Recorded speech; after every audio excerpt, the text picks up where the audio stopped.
Can you feel it? That persistent, almost agonizing tug of regret. The knowing what if that lingers like a phantom pain from a past decision, whispering that perhaps, just perhaps, a crucial piece of the puzzle was let go too soon. Remember the sting of that departure?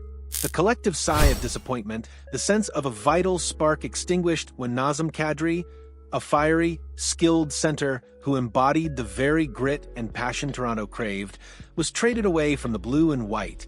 What if, against all odds, the universe offered a chance to rewrite history, to bring back a piece of the past that still feels undeniably vital to the present?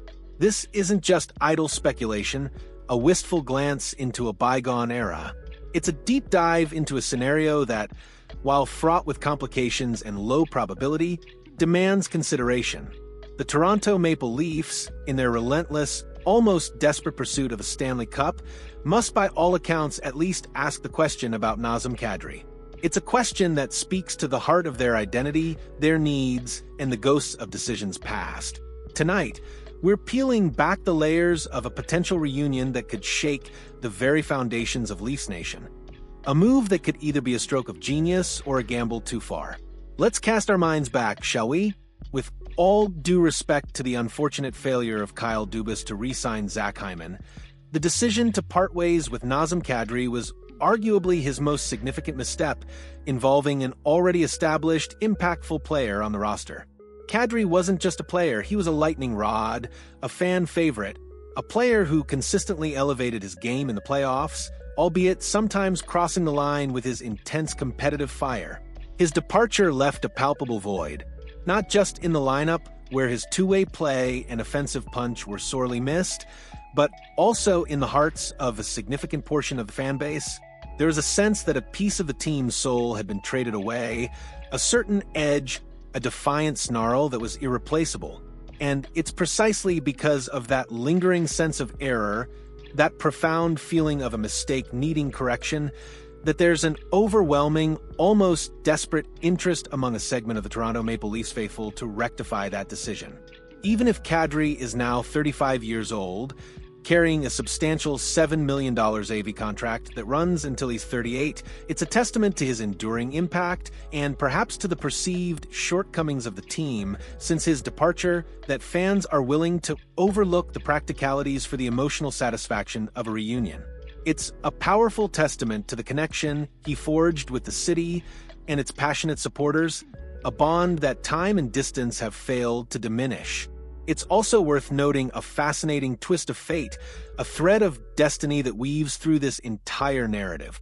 The general manager who signed Kadri to that very contract in Calgary, Brad Treliving, is now at the helm in Toronto. At one point, Treliving clearly believed that deal was a good idea, a worthwhile investment in a player of Kadri's caliber. Perhaps, just perhaps, he could be persuaded to think so again, to see the value in a player he once championed, a player whose true worth he intimately understands. However, the situation is far from straightforward. It's complicated by a web of bruised egos and lingering resentments that extend beyond mere business. Kadri himself was reportedly hurt by the Leafs' decision to move him, a sentiment that doesn't simply vanish overnight. And regardless of whether it was Dubas or Brendan Shanahan ultimately responsible for the separation, both are no longer in their previous roles within the organization, theoretically clearing the air of that specific layer of embarrassment and personal conflict. But the more palpable pain, the more immediate emotional hurdle might be the division between the Calgary Flames and Brad Treliving. In theory, one would expect front offices to operate under the cold, hard philosophy of it's not personal, it's business. In practice, however, business often involves a significant amount of emotional, even spiteful decision-making. Unless the Flames genuinely feel they have an opportunity to fleece the Maple Leafs, to extract an exorbitant price that makes any personal animosity irrelevant, a deal might not even be possible. The human element, the pride and perceived slights, can often trump pure logic in the high-stakes world of professional sports, adding an unpredictable layer to any negotiation. But for the sake of this discussion, Let's assume for a moment that the Flames and Treliving can indeed rise above their feelings and engage in a purely transactional negotiation driven solely by what makes sense for their respective franchises. The first and perhaps most fundamental reason for the Leafs to even consider Kadri, before we delve into his specific attributes as a player, is the stark reality of limited options on the trade market. The unicorn, that mythical 20-something player with incredible speed, a burgeoning offensive game, and the potential for a 100-point season, is simply not going to materialize on the trade block. Such players are foundational pieces, rarely moved unless a team is in absolute disarray and facing a complete teardown. And even if such a player did become available, the Leafs, who are currently without a first-round pick for the next few seasons, would not be in the strongest position to acquire him, lacking the high-end draft capital that commands such talent. Making concessions on speed, salary, and age will be crucial for Toronto as they navigate this challenging market. And in that context, they simply cannot afford to ignore Kadri, a proven commodity who, despite his imperfections, brings a unique blend of skills that could be precisely what the Leafs need. Now, let's talk about Kadri the player and why he remains such an intriguing target for the Maple Leafs. Firstly, his positional versatility is a significant asset.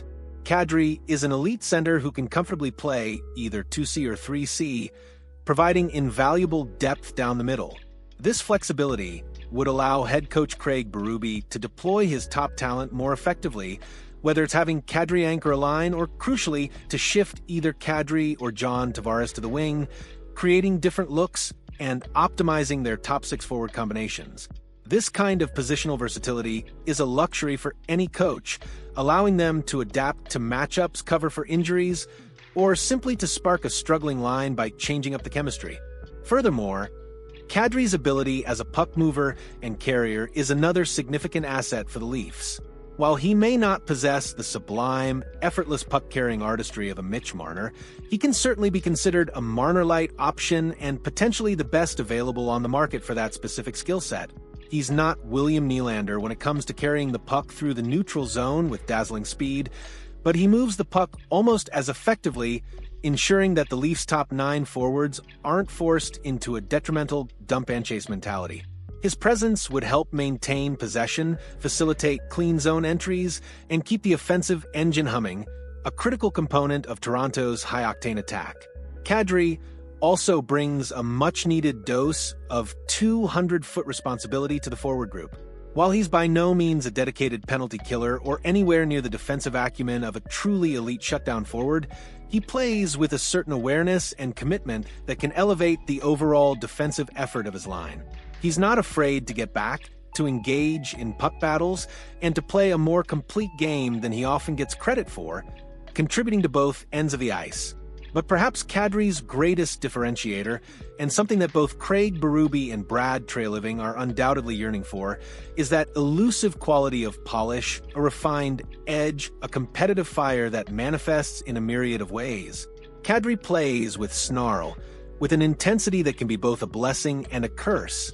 When he's not serving suspensions for that very snarl, he's often drawing opponents into penalties, creating crucial power play opportunities that can swing the momentum of the game.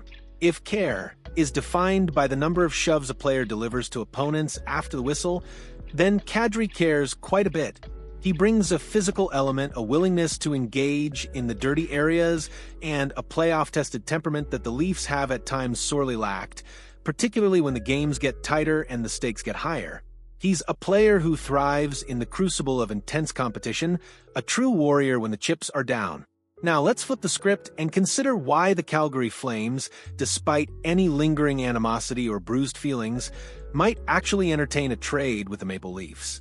The short answer is simple. With a 13-team no-movement clause, the Leafs might genuinely be one of the best or even only viable options for trade. Things would be much simpler if Kadri still had a full no-movement clause, allowing him to dictate his destination entirely. In that theoretical scenario, Toronto would likely be a top choice among a very limited pool of contenders. However, a 13-team no-trade list gives the Flames significantly more flexibility, but also a strategic challenge. It's easy to imagine 17 teams in the NHL looking to add a center of Kadri's caliber. But Darren Ferris, Kadri's notoriously shrewd agent, is highly probable to have tailored that list to include playoff-contending teams in the Eastern Conference, minus the few Kadri might specifically not want to play for, while strategically excluding rebuilding clubs that wouldn't offer Calgary the future assets they desire for Kadri or Pacific Division teams that Calgary wouldn't want to improve. This strategic manipulation of the no-trade list could significantly narrow the field of teams both willing and able to make a deal with the Flames, potentially making Toronto a more prominent option than it might otherwise be. The Flames also have a potential advantage in Brad Treliving himself. He might be one of the general managers who values Kadri the most. He is, after all, the GM who brought Kadri to Calgary and signed him to his current deal. It's entirely plausible that Treliving, knowing Kadri's capabilities and character and what he truly brings to a team, might be willing to pay the highest price to bring him back to Toronto. This speculation, of course, should be a source of some concern for Leafs fans, as it implies a potentially inflated asking price, a premium paid for a player the GM knows intimately. And while the Leafs may not possess first-round picks in the immediate future, they do have a collection of young players who could be attractive to a rebuilding or retooling Flame squad. Players like Bobby McMahon, Nick Robertson, and Kaye Jarnkrok could not only provide Calgary with usable assets, but also allow the Leafs to shed salary by sending them west, creating crucial cap space. These are players who can either slot directly into the Flames lineup, providing immediate impact, or be moved again for further assets, continuing Calgary's rebuild. The Leafs also have the possibility of offering a goaltending prospect, which, now that Dustin Wolf has been promoted to the NHL, is a position of significant need within the Flames prospect pool, offering a valuable piece for their future. There could also be interest in players with NHL potential like Jacob Quillen or a high-upside target, such as Miroslav Holinka. And with the Flames already holding 2 first-round picks this year, they might be more amenable to waiting until 2028 for a Leafs first-round pick, especially since another first-rounder is likely to be part of any return for Rasmus Andersson, further bolstering their future draft capital. Despite all the compelling reasons for both sides to consider this, the viability of a Kadri trade remains incredibly low. It's probable that these clubs, given their history and the Treliving Flames dynamic, are still not interested in doing business together, preferring to avoid the perceived awkwardness or the risk of being outmaneuvered. There's also a significant chance that the Leafs simply won't have a way to make Kadri's $7 million salary fit under the salary cap, without moving out substantial money, which complicates any deal immensely, requiring a complex series of transactions. Furthermore, it's entirely possible that one of the other 17 teams on Kadri's potential trade list has a more attractive first-round option or a package of prospects better suited to Calgary's specific needs, outbidding Toronto.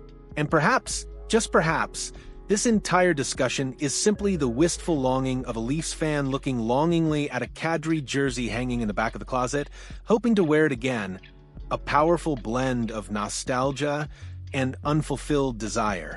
What seems certain, however, is that Nazem Kadri will be traded, and soon. The Flames have just 5 games remaining until Kadri hits the significant milestone of 1,000 career games.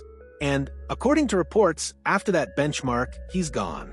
His 1,000th game is scheduled for November 5th against the Blue Jackets, assuming he stays healthy. While being traded the very next day would be at the very least bizarre. All signs point to a deal happening sometime in November as the Flames look to maximize their return for a valuable asset.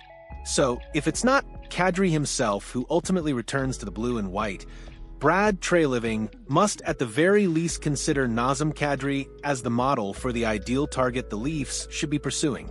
Instead of waiting for someone who might be promoted to a frontline role, they need someone who comfortably fits into a top-line role, someone who can move the puck with ease, and perhaps a player who comes with additional advantages such as a term contract, plays center, and possesses that crucial physical or gritty element in their game. There's a lot of hope riding on the Leafs' ability to identify and acquire such a player, a true difference maker, who can push them over the top. And that's precisely why even the low-probability pursuit of Kadri makes so much sense. It's about recognizing what's missing and actively seeking to fill that void with a player who embodies those essential qualities. What are your thoughts on this potential reunion? Is it a pipe dream fueled by nostalgia, or a necessary inquiry that the Leafs simply can't afford to ignore? A strategic move that could pay dividends? Do you believe Kadri's return would truly solve some of the team's lingering issues? Or would his age and contract be too much of a burden, a risk not worth taking? We want to hear your passionate takes, your strategic insights, and your unfiltered opinions in the comments below. And if you're as captivated by the intricate chess match of the NHL's trade market as we are, make sure to hit that like button and subscribe to our channel for more in-depth analysis and breaking news. Your engagement helps us bring you more of the content you love. Do you think the emotional pull of Kadri's return outweighs the practical concerns of his age and contract for the Leafs?